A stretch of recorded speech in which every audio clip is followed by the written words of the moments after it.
understand those with whom we work in our daily lives? He is. Or Ernie? Ever try to understand another person's viewpoint, to look at things his way? What about you, Bob Stevens? Do you? You seem to be a rookie.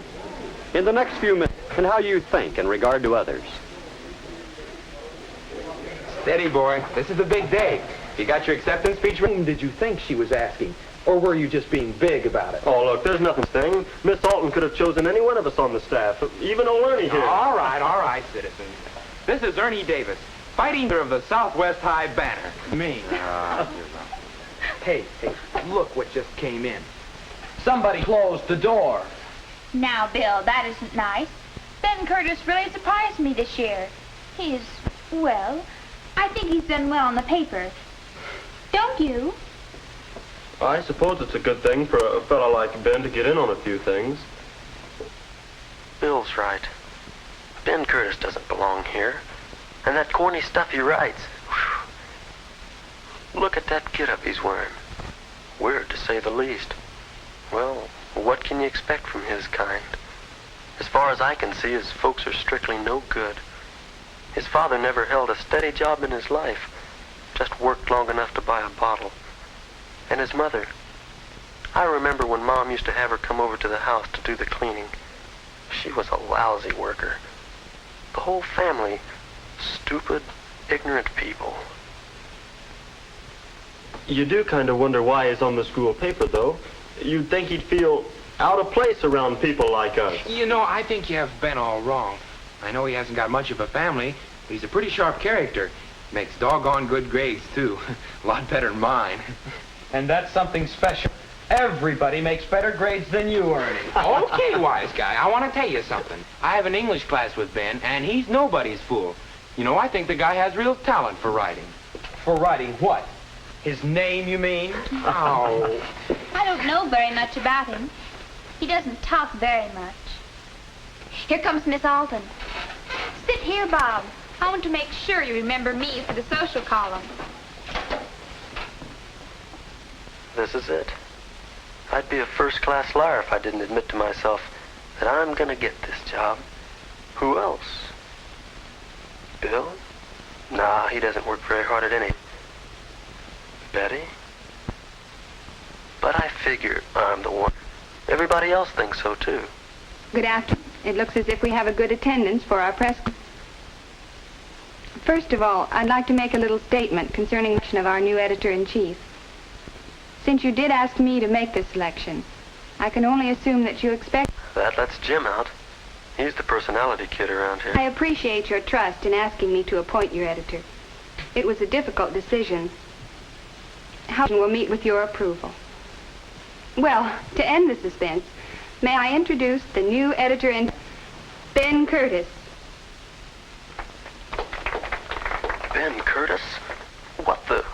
She must be kidding. That screwball? Why, even old Ernie, he'd be 10 times better. Ben, will you come up and take over? It's not fair, Bob. That creep. Creep is right. Look at the poor sap. He doesn't know what to do with himself. Brother, how long does he think he'll last? Look at him up there. Does he really think we're gonna... Ben Curtis is not the man for the job you think you should have. From your viewpoint, Ben is a... what was it? A creep? A screwball? Are you right, Bob? Is he really such an undesirable person for the job? Do you really understand Ben Curtis? There must be reasons for everything Ben does. Let's go back. Back to the moment when Ben entered the room. Let's look at this incident again, from his viewpoint. Are they laughing at me? I'm sure they make jokes behind my back. They think I'm odd because my clothes are old and worn, and because I have to spend all my spare time working instead of horsing around like they do. My whole life is different from theirs. I couldn't even begin to fit into their group. I wish they did like me. Maybe I could just walk over there and let them know that I want to be friendly. No, I'd better not.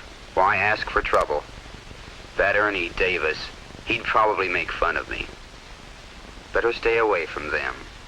Stuck-up bunch of snobs. Hi, Ben. Hi. Say, I've got a hunch about you. What? You're going to be the new editor. Me, editor? Are you kidding? Me, editor. If only it were true. I'd give anything to be editor. Hey, here she comes now. Next year's editor coming up.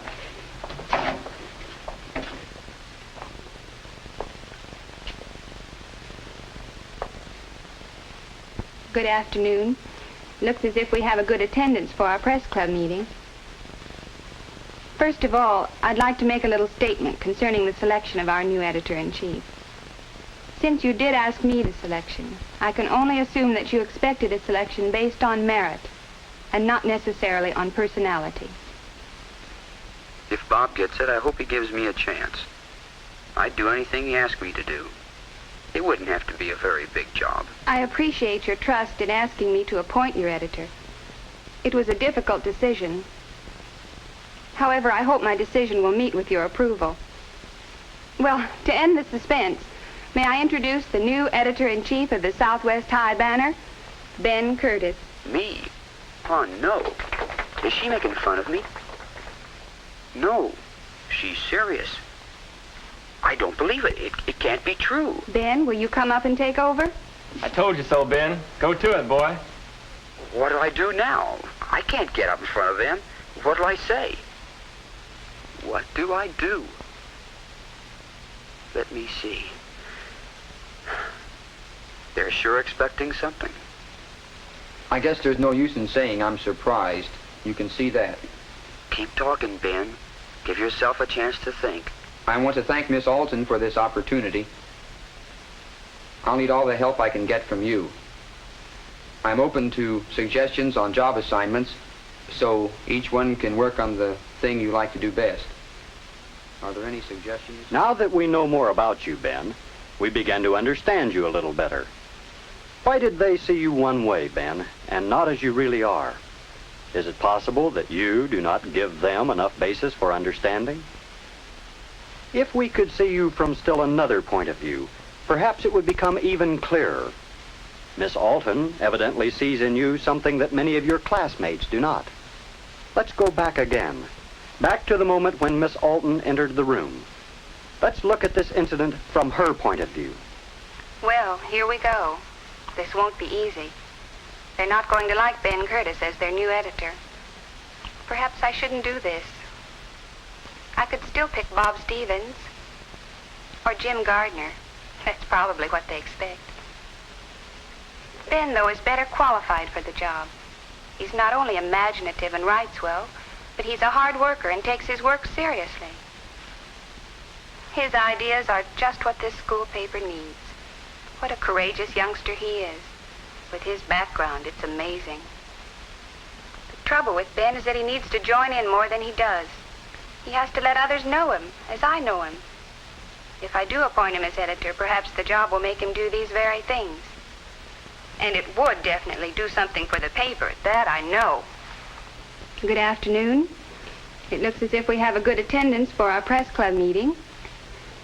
Still time to change your mind. No, I've made my decision. First of all, I'd like to make a little statement concerning the selection of our new editor-in-chief. Since you did ask me to make the selection, I can only assume that you expected a selection based on merit and not necessarily on personality. Look at them, all looking at Bob Stevens. He probably thinks he's got it. I appreciate your trust in asking me to appoint your editor. It was a difficult decision. Should I go through with it? Of course, I must. However, I hope my decision will meet with your approval. Well, to end the suspense, may I introduce the new editor-in-chief of the Southwest High Banner, Ben Curtis. There, I've done it. They don't seem to believe me. Even Ben, he doesn't believe it either. Why should he? Probably the first good break he ever had. Ben, will you come up and take over? Come on up and show them. You've got what it takes, but they don't know that yet. I wonder, though, are they too set against you because you're different? If only you'll meet them halfway, so they'll really get to know you. There are many people like Ben, people with problems, people that we reject and ignore because we don't understand why they act as they do, and because they're different from our idea of friends. It's hard for the soft-spoken to understand the loudmouth. It's difficult to understand the shy if you're aggressive.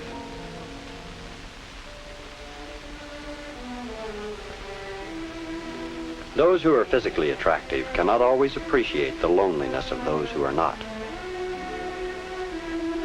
What about the viewpoint of Bob and his friends? How can they reconcile their present attitude toward Ben with the fact that he will be the new head man of the staff? What should they do? And Ben, how realistic has he been in his attitude toward the others? What should he do to increase his chances of succeeding in his new job? What about Miss Alton? Do you think she did the right thing? What do you think?